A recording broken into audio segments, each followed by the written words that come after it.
биринчисиге тийип ажырашып, экинчисиге тийип ажырашып, үчүнчүсүгө тийип ал менен дагы ажырашайын деген ойдогу кыз келиндерди байкасаңыз, алардын ата энеси дагы көпчүлүгү ажырашкан болот да.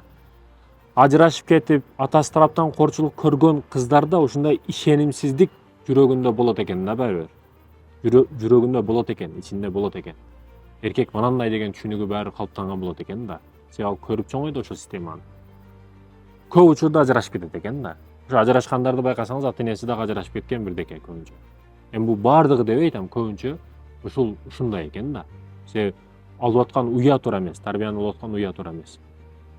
Анан бир жаш бала сүрөт тартат экен. Семьяңарды сүрөтүн тарткыла десе мектепте тартат экен. Анан мугалимеге көрсөтсө, бул апам, бул атам, бул чоң адамым деп тааныштырып келип атып, атасынын колун, бутун тартпайт экен да. Тили дагы жок экен. Анан мугалим кызыгып сурайт экен: "Эй, сен неге колу бутун тартпадың, тилин тартпадың?" десе, баягы эжеке апамды сөкпөсүн деп, эжелеримди теппесин деп, чоң апамды урбасын деп, колу бутун тилин тартпадым дейт экен да. Бала көрдүңүзбү, алып атат да тарбияны.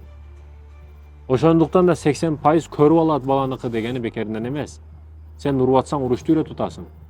Тепсең тебишти үйрөтүп атасың. Аялыңды кордоп атсаң, эртең балаң дагы кордой турган болот.